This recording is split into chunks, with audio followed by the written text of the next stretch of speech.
Hello, everyone. Welcome to Follow Him Favorites. This is where John and I share a single story to go with each week's lesson.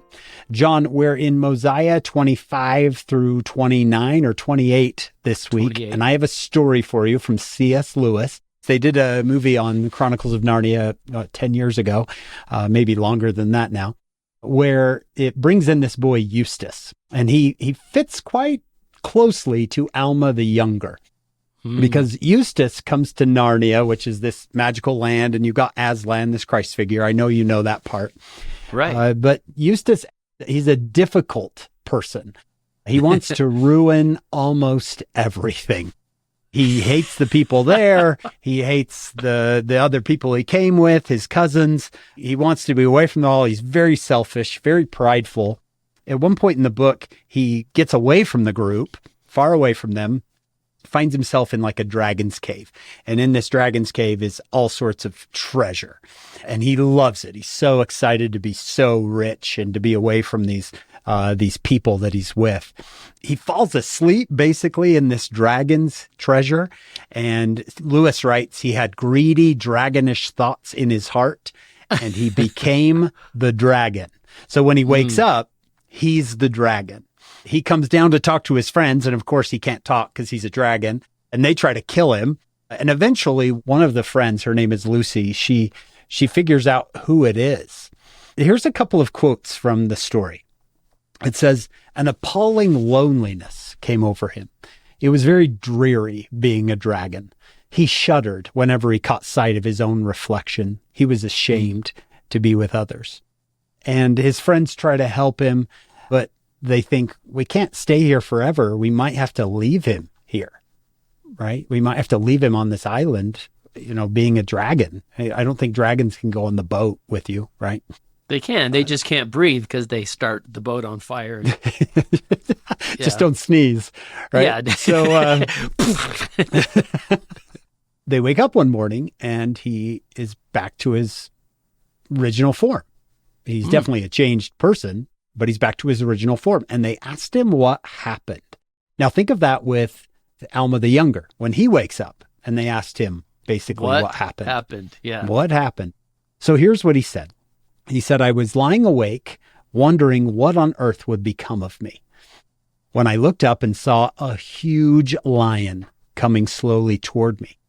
It told me to follow it. It led me into the mountains. There was always light wherever the lion went.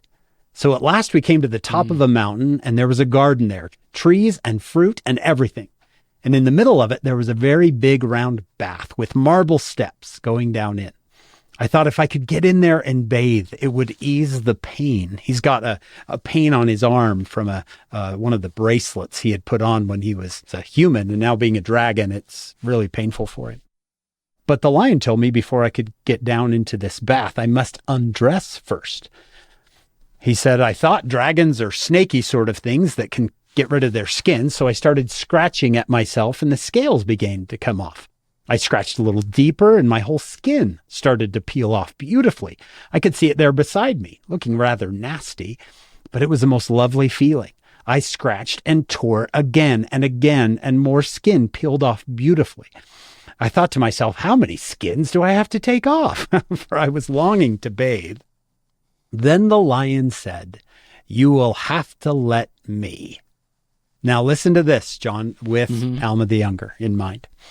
The very first tear he made was so deep, I thought it had gone right to my heart. It hurt worse than anything I'd ever felt. The only thing that made me able to bear it was the pleasure of feeling the stuff peel off. All right, you talk about sin. He caught hold of me and threw me into the water. It hurt, but only for a moment. And then I found all the pain had gone. Isn't that just a great story of Alma the Younger type moment of, I want to change. I truly want to change. Help me change. You got to hear how C.S. Lewis finishes this story, John, right out of the book. It says, great was the rejoicing when the restored Eustace walked into the circle around the campfire. No one, least of all Eustace himself, felt any desire to go back for more treasure. It would be nice and fairly true To say from that time forth, Eustace was a different boy. But to be strictly accurate, he began to be a different boy. Then these 4 words, John, I've always loved them. The cure had begun. That's great. That's a born again. Yeah, I've been born again. I think that's what the exact phrase Alma uses, right? Yeah. I have repented of my sins. I have been redeemed of the Lord. I am born of the Spirit.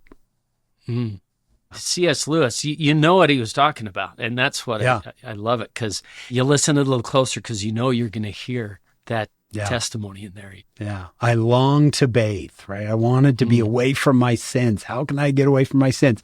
Well, you'll have to let me help. Right? Yeah. Okay.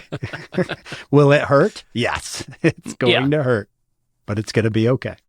Well, we hope you'll join us on our full podcast. It's called Follow Him. You can get it wherever you get your podcast. We're with Dr. Janet Erickson this week, and she is phenomenal. So come join us over there and then come back here for another Follow Him Favorites.